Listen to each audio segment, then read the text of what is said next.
ये तो आपको आपने साइंटिफिक मैनेजमेंट का जन्मदाता जो था वो फ्रेडरिक विंसलो टेलर था, FW टेलर जिसका नाम था, फ्रेडरिक विंसलो टेलर। इन्होंने मैनेजमेंट पे एक बुक लिखी थी। इसमें इनका मानना था कि भैया जो भी काम कर रहे हो सारा साइंटिफिकली करो, मतलब कुछ भी कर रहे हो साइंटिफिकली करो। इन्होंने अपने जो प्रिंसिपल्स बनाए, 4 प्रिंसिपल बनाए। पहला प्रिंसिपल था science not rule of thumb. बहुत से लोग इसको ऐसे पढ़ लेते हैं science not rule of thumb, जबकि ऐसा नहीं है प्रिंसिपल। साइंस के बाद कॉमा है, नॉट रूल ऑफ थंब। इनका ये मानना था, पहला प्रिंसिपल था science not rule of thumb, दूसरा प्रिंसिपल था हार्मोनी नॉट डिस्कॉर्ड, तीसरा प्रिंसिपल था कॉपरेशन नॉट इंडिविजुअलिज्म, और फोर्थ था development of each and every person, his and her greatest efficiency and prosperity. तो टेलर की ये 4 बेहतरीन प्रिंसिपल थे। और इसके बाद इसकी टेक्निक्स आती है जो मैं आगे डिफाइन करूंगा। तो टेलर के 4 प्रिंसिपल कौन बताएगा, फटाफट बताओ क्या नाम है सबसे पहले।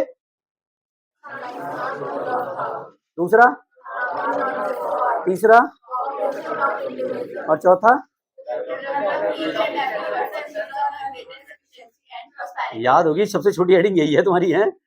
चलिए, तो टेलर की चार प्रिंसिपल थे। सबसे पहला टेलर का पहला प्रिंसिपल था science not rule of thumb, दूसरा था हार्मोनी नॉट डिस्कॉर्ड, तीसरा था कॉपरेशन नॉट इंडिविजुअलिज्म, और चौथा था हमारा development of each and every person, his and her greatest efficiency and prosperity. तो पहला प्रिंसिपल था टेलर का science not rule of thumb. Science not rule of thumb. Taylor ने क्या करा था, हर चीज में साइंस रखी। उसने कहा कि यार कोई भी काम करो साइंटिफिक करो। साइंस क्या करता है, पूरे एक्सपेरिमेंट करता है, ऑब्जर्वेशन करता है, जो बेस्ट टेक्निक्स होती हैं उनको अप्लाई करता है, जिसके सबसे अच्छे रिजल्ट्स आते हैं उनको अपने बिजनेस में अप्लाई करवाता है। तो इसके लिए उन्होंने कई कलर सिंबल्स का यूज किए, स्टॉप वॉचेस का यूज किया। उसने ये प्रिंसिपल एक पे नहीं लगाया, उसने कहा साइंटिफिकली करो भाई। कोई भी काम करने के एक मेथड नहीं होते, हजारों मेथड होते हैं, पर बेस्ट वन टेक्निक एक ही होती है। इसमें इन्होंने मेथड स्टडीज को बहुत ज्यादा फोर्स किया कि मेथड स्टडी से काम करो, सारे काम साइंटिफिकली करो। अब जैसे मान लेते हैं कोई काम करने की इसने एक टेक्निक अपनाई, 1000 लोगों पे एक्सपेरिमेंट किए। कितने लोगों पे किए, 1000 लोगों पे। ये एग्जांपल दे रहा हूं, टेलर ने हर चीज में साइंस घुसाई। उन्होंने कहा हर चीज साइंटिफिकली करो। साइंटिफिकली जो काम होगा वो पूरा ऑब्जर्वेशन पे होगा, एक्सपेरिमेंट पे होगा, और सारे एक्सपेरिमेंट के बाद कोई बेस्ट टेक्निक एक होगी। इसके लिए उन्होंने क्या किया, स्टॉप वॉचेस यूज की, डिफरेंट कलर सिंबल्स यूज किए, और जिस पे सबसे बेस्ट बैठा उसको वो अप्लाई कर दिया। इन्होंने क्या किया, अपने प्रोडक्शन की जो रफ्तार थी वो इन्होंने 4 गुना बढ़ा दी। इससे क्या हुआ, कंपनी जो घाटे में चल रही थी वो 4 टाइम्स प्रॉफिट में आ गई। ठीक, तो ये उनकी टेक्निक का ही देन है। इसलिए इनको कहा गया था साइंटिफिक मैनेजमेंट का जन्मदाता कहा गया, the father of scientific management. इसलिए FW टेलर को माना गया। तो टेलर जो फ्रेडरिक विंसलो टेलर को इसलिए साइंटिफिक मैनेजमेंट का जन्मदाता कहा जाता है क्योंकि उन्होंने हर चीज में साइंस मिलाई। कंपनी का जैसे प्रोडक्शन मैनेजर था, उन्होंने कहा भाई टेलर साहब ये बताओ कैसे कर सकते हैं। तो उन्होंने कहा भाई हर चीज में साइंस करो। साइंस क्या करता है, फुल फ्लैश तभी करता है, सारी चीज को एक्सपेरिमेंट करता है, और जो बेस्ट टेक्निक्स होती है, बेस्ट रिजल्ट्स होते हैं, उनको अपने बिजनेस में अप्लाई कर देता है। तो टेलर की बेहतरीन टेक्निक थी science not rule of thumb. Science not rule of thumb में टेलर का ही मानना था किसी भी काम करने के कई सारे मेथड होते हैं, पर बेस्ट वन टेक्निक्स एक ही होती है। उन्हें हिट एंड ट्रेल मेथड को अवॉइड करने के लिए कहा। ऐसे नहीं कि चलो भाई रूढ़िवादी विचारधारा चली आ रही है, दादा परदादाओं से वो काम चला आ रहा है, वही काम कर लो भाई, मेरे दादाजी भी ऐसे करते थे, मेरे पापा ने भी यही किया, मैं भी यही करूं। अरे भैया उन्होंने गलती की, दादाजी ने गलती की, पापा ने गलती की, तू भी गलती करेगा, तभी तो प्रोडक्शन की रफ्तार नीचे हो रही है। हमारी कंपनी जो प्रोडक्शन अच्छा कर सकती थी क्यों नहीं कर पाती। हर व्यक्ति के अंदर एफिशिएंसी होती है, लेकिन हम उसे बेहतर ट्रेनिंग नहीं दे पाते, उसे सिखाते नहीं है। तो जब सिखाएंगे नहीं, उसको आएगा नहीं काम, तो वो कैसे एफिशिएंसी देगा। तो टेलर का ही मानना था कि उसने science not rule of thumb में पूरी चीजें साइंटिफिकली की। साइंटिफिकली करने के लिए क्या गया, उसने कई सारे मेथड देखे, तो बेस्ट मेथड एक ही निकला। इसलिए कहा जाता है science not rule of thumb, मतलब काम जो जो कर रहे हो वो टोटली साइंटिफिकली करो। किसी भी काम करने के कई सारे मेथड होते हैं, पर बेस्ट वन मेथड क्या होता है, एक होता है। साथ ही साथ उन्होंने ये बताया यार काम करने से पहले सोचो, थिंक बिफोर डूइंग। करने से पहले सोचो ये काम कैसे होगा, इसका स्टैंडर्ड टाइम क्या होगा, और हमें कितने समय में ये पूरा करना है, कहां पे हम अपना समय बचा सकते हैं। यही टेलर की सबसे अच्छी टेक्निक थी, science not rule of thumb. जो पुरानी अंगूठा टेक पद्धति है उन्हें आउट करो, और जो बेस्ट टेक्निक्स है साइंटिफिकली हर चीज को लेके आओ। इस तरह से टेलर का ये बेहतरीन प्रिंसिपल खत्म होता है। नेक्स्ट प्रिंसिपल आता है हमारा harmony not Discord. Harmony not Discord में टेलर साहब का ये मानना था कि आपसी सहयोग ना कि टकराव। मैनेजमेंट और वर्कर की हमेशा लड़ाई रहती है, जो मैनेजर होता है वो दिन भर वर्करों को गालियां देता रहता है, ये साले कुछ करते रहते हैं नहीं, हराम की तोड़ते रहते हैं, है ना, पैसे इनको चाहिए समय पे, काम से को इनसे काम होता नहीं है ना, हर चीज में इनको पेमेंट चाहिए, पैसा चाहिए, छुट्टियां चाहिए।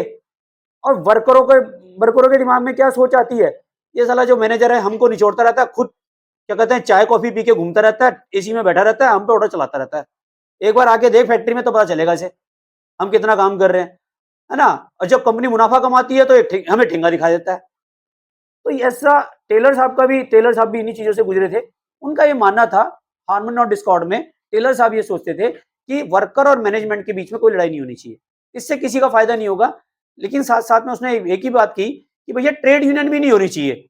वो ट्रेड यूनियन के बहुत खिलाफ था। उनका मानना था, टेलर साहब का मानना था कि ट्रेड यूनियन हमारी बिजनेस को गिराता है, अननेसेसरी आप अनरीजनेबल डिमांड करते हो, स्ट्राइक पे चले जाते हो, ये चीजें बिजनेस में नहीं होनी चाहिए। साथ साथ मैनेजमेंट को भी हिदायत दी, अगर मैनेजमेंट कोई प्रॉफिट कमाती है, कंपनी कोई प्रॉफिट कमाती है, तो उसका एक हिस्सा बोनस इस ग्रुप में वर्कर को भी दो। भाई आप जब वर्कर काम कर रहे हैं तभी तो आपको मुनाफा हो रहा है। इसके लिए उन्होंने क्या निकाला, मेंटल रिवॉल्यूशन निकाला। मेंटल रिवॉल्यूशन में उन्होंने कहा कि वर्कर और मैनेजमेंट को अपना एटीट्यूड चेंज करना होगा। Change the attitude management and worker, दोनों को समझना होगा, दोनों एक फैमिली का एक हिस्सा है। अगर वर्कर काम कर रहा है तो मैनेजमेंट को फायदा मिलेगा, और मैनेजमेंट अगर वर्कर को बोनसेस भी दे रहा है तो उसका फायदा डेफिनेटली जो वर्कर है वो अपनी एफिशिएंसी के साथ काम करेगा और उसका फायदा मैनेजमेंट को भी मिलेगा। तो यहाँ पे उन्होंने अपना मेंटल रिवॉल्यूशन निकाला कि दोनों को दोनों अपने एटीट्यूड को चेंज करें। और यहाँ पे एक जापानीज कंपनी का बहुत अच्छा एग्जांपल भी देखने के लिए मिलता है। जापान की एक जूता बनाने वाली कंपनी में स्ट्राइक हुई, मैनेजमेंट ने उनकी बातें नहीं मानी, उन्होंने एक ब्लैक फीता बांध दिया। इसके बाद कुछ समय बाद उनका ब्लैक फीता बांधने पर वो काम पे वो रोकते नहीं है। हमारे इंडियन मार्केट में तो क्या होता है, मैनेजमेंट आया है तोड़ फोड़ मचा देते हैं, वहां पे ऐसा नहीं होता। उन्होंने क्या किया, एक ही पैर के जूते बनाने शुरू कर दिए। अब क्या हुआ, एक महीने तक एक कर चलता रहा, एक पैर का जूता किसी काम का नहीं होता। सरकार को मैनेजमेंट को उनकी बातें सुननी पड़ी, जो उनकी रीजनेबल डिमांड थी उनको पूरा किया गया। फिर जापान वालों ने क्या करा, दूसरा पैर का जूता बनाना शुरू किया। इसे पैट्रियटिक स्टाइल भी बोलते हैं। वो क्या है, देशभक्ति के लिए काम करते हैं। यहाँ हम लोग क्या करते हैं, अपने लिए काम करते हैं।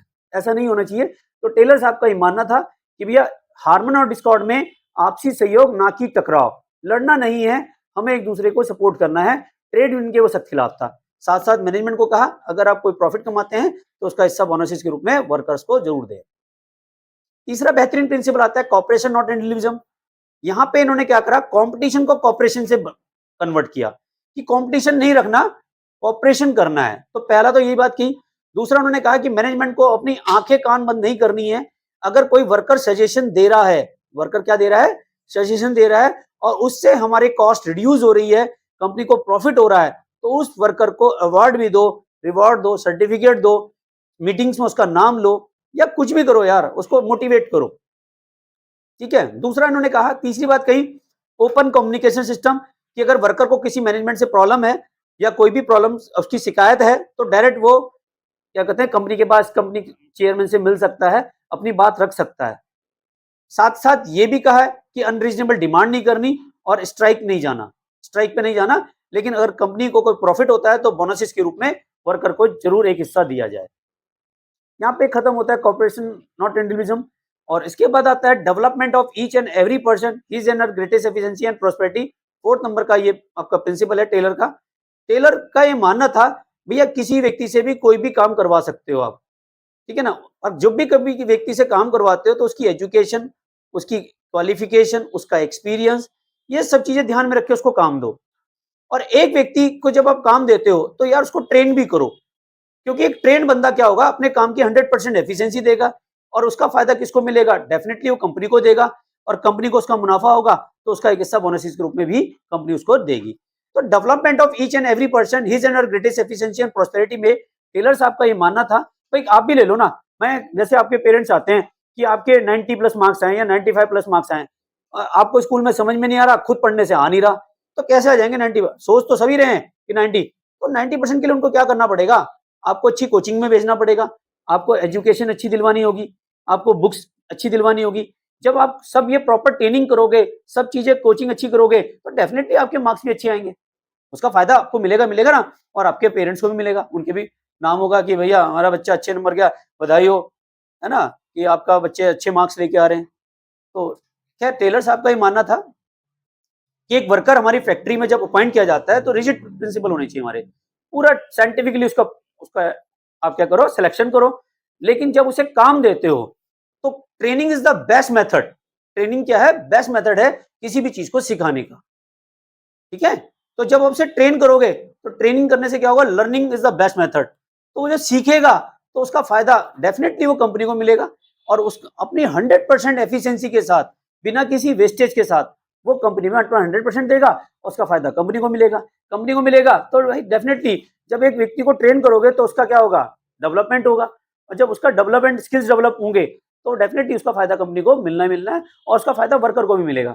मान लेते हैं आज मैं किसी स्कूल में हूँ, तो वहाँ स्कूल में आपने देखा होगा कई अच्छे-अच्छे स्कूल्स हैं, अपने टीचर्स को सेमिनार्स वगैरह के लिए भेजते रहते हैं बाहर। वो कुछ नई चीज़ें सीख के आते हैं, और वो जब सीख के आते हैं, भैया वो सीख लेना, learning is the best method. उन्होंने सीखा, वो किस पे अप्लाई किया? अपने बच्चों पे, जिस स्कूल में पढ़ा रहे थे। डेफिनिटली कुछ सालों बाद उसने उसको स्कूल को स्किप कर दिया, वो कहीं और जाएगा, तो क्या उसके स्किल्स वहीं खत्म हो जाएँगे? उसके स्किल तो डेवलप हो चुके हैं ना, तो उसका फायदा कहीं न कहीं उसको भी मिलेगा। भाई पहला फायदा तो कंपनी को मिल रहा है। भाई जिस कंपनी में जॉब कर रहा है, जिस कंपनी ने उसको ये सिखाया, जिस कंपनी ने उसको ट्रेनिंग दी, उसको भी तो फायदा मिला। उसके स्किल का 100% किसने यूज किया? कंपनी ने। लेकिन जब उसने कंपनी को छोड़ा तो उसका स्किल का फायदा किसको मिला? वर्कर को। वो भी तो उसी स्किल का यूज कहीं ना कहीं करेगा। समझ में आ गई बात? तो उसने कहा development of each and every person, his and her greatest efficiency and prosperity. अगर एक वर्कर की एफिशिएंसी को बढ़ाना है तो उसे ट्रेनिंग दो, ट्रेनिंग दो, उसको सिखाओ। जब सीखेगा तो डेफिनेटली उसका फायदा किसको मिलेगा? कंपनी को मिलेगा। तो यही थे टेलर की 4 बेहतरीन प्रिंसिपल। इसके बाद आएगी टेलर की टेक्निक्स, जो मैं अपनी अगली क्लास में कराऊंगा।